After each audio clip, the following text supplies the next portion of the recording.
Federal Drive is presented by GEHA, Government Employees Health Association, proudly providing health and dental benefits to federal employees and their families. Visit GEHA.com. GAO has flagged fraud risk in federally funded, state-administered programs for years, from weak data sharing to inconsistent controls. Many of those vulnerabilities persist not because agencies lack awareness, but because of how responsibility, capacity, and oversight are structured. We'll talk about what prevents known risks from turning into management change with Seto Bagdoyan, Director of Forensic Audits and Investigative Service at the Government Accountability Office. Mr. Bagdoyan, thank you so much for joining me. Yeah, thanks for having me on. Look forward to it. GAO recently provided congressional testimony on managing fraud in federally funded state-administered programs. And when I looked at this, something caught my eye. It noted that GAO has made more than 200 recommendations to better manage fraud risk, many of which still require action. Why is it so hard to get a handle on fraud in these kinds of programs? Yes, great question. A question of longstanding. A lot of it has to do with tone at the top. One of the points I made during my testimony was at the fundamental level, there's a lack of acknowledgement that fraud is a problem.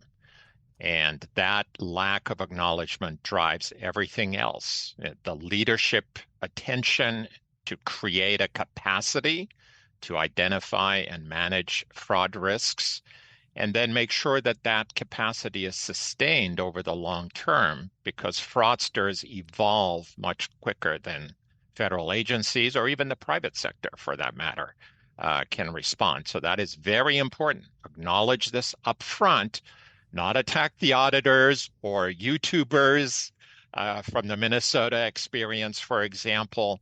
It's out there, it is significant, and it needs a lot of attention and quickly. Well, the Trump administration has certainly put attention on fraud in many of the federal benefits programs. But I wonder, how much can agencies really affect, since many of these programs are created in law and many of their requirements are established in statute? Where do agencies have the flexibility to address the fraud risks? Yes, that's a great question. And program design and implementation, as we call it, is in many respects at the heart of this issue. As you said, programs are in statute, then they may have implementing regulations, and those regulations have administrative processes and procedures that operationalize them.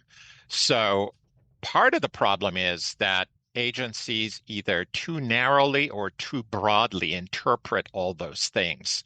And they say, well, we are sort of precluded from doing data analytics, for example, or sharing information with other agencies or states, municipalities that in this case are equal partners, because that's where all the action is. And then another issue is the money flow. You know, once the federal government gives the money to the states and the states give it to, say, grantees and subrecipients, the audit trail starts to fade and oversight becomes lax, and then that's when you start running into problems. So is that oversight chain and the gaps in it a federal function? Is it a state function? Is it a distribution function? All of the above? It's a mix, right? So with unemployment insurance, for example, during the pandemic, the Department of Labor, facilitated the flow of all these funds. Almost $900 billion in unemployment insurance benefits flowed during the pandemic. They went to these state workforce agencies who were the ones responsible for distributing the funds through the benefits application and dispersal process. A lot of those funds were distributed based purely on self-attestation, at least initially. So then when the feds finally figured out this is not such a great idea, and they obtained congressional direction to dial it back, guess what happened? Most of the money was already gone. So by the time they went into more traditional controls for identity verification and eligibility determination, the money had left the barn. Fraudsters probably, based on our estimate, made off with up to $135 billion, which is 15% of the total amount. So it's a vital function, top to bottom, that oversight, accountability, controls are part of that system. I'm speaking with Seto Bagdoyan. He's a director in the Forensic Audits and Investigation Service at GAO. Let's follow that thread. You mentioned unemployment insurance during the pandemic. TANF is another big benefits program. We heard a lot about that program during the government shutdown when it didn't flow and then tried to get back out as quickly as possible. Medicaid is the other huge piece of federally funded state administered programs. So many of these are designed to meet immediate human needs. How does the pressure to get those funds out interact with the desire to be compliant and have that auditability? We talk about the burden, right? How do you balance burden with compliance?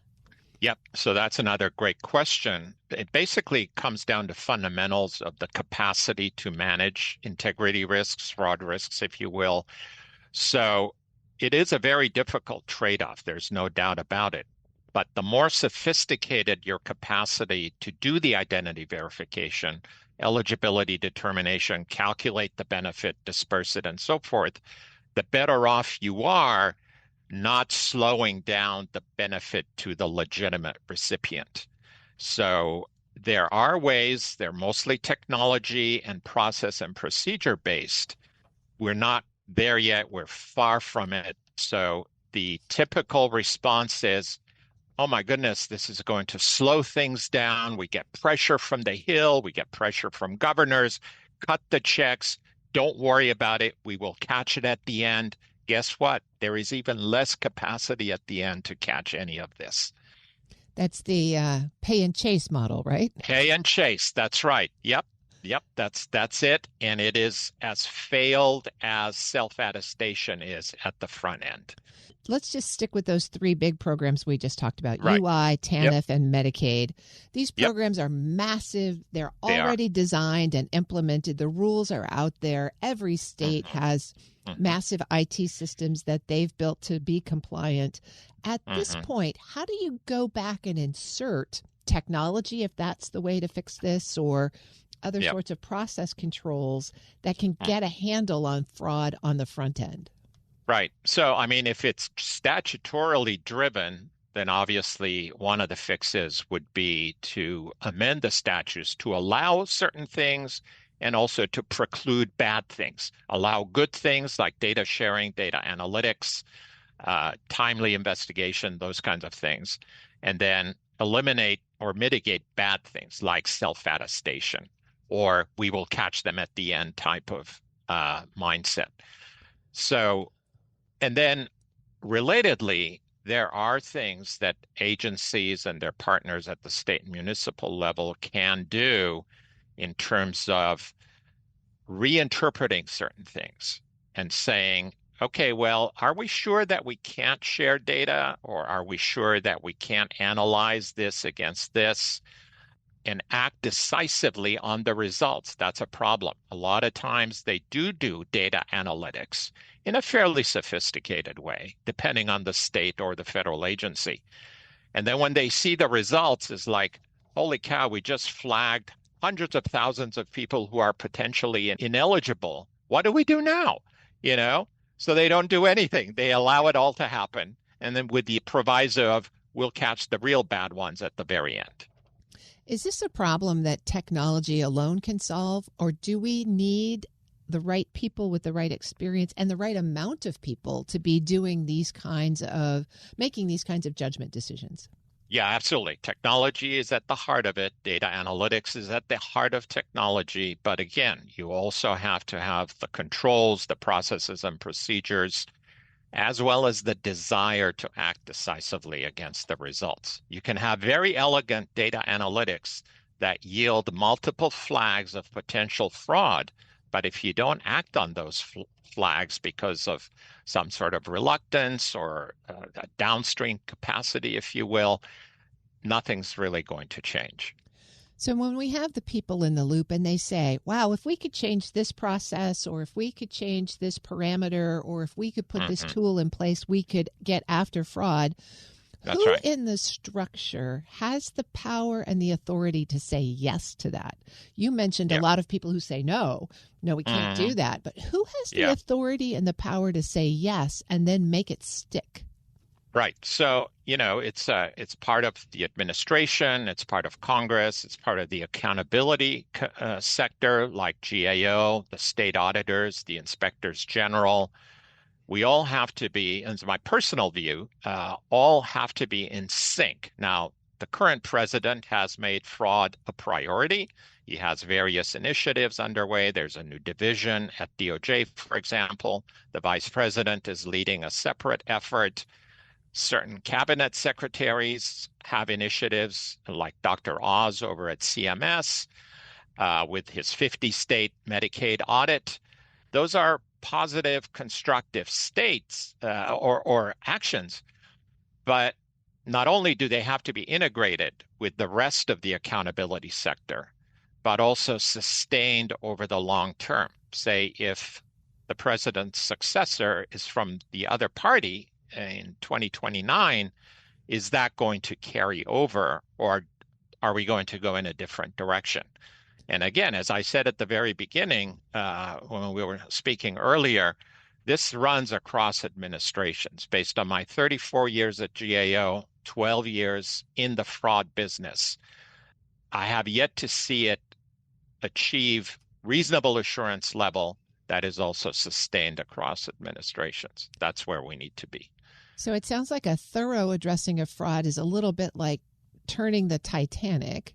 But if you could see any azimuth adjustment, what would you hope to see in the short term from the president's initiatives?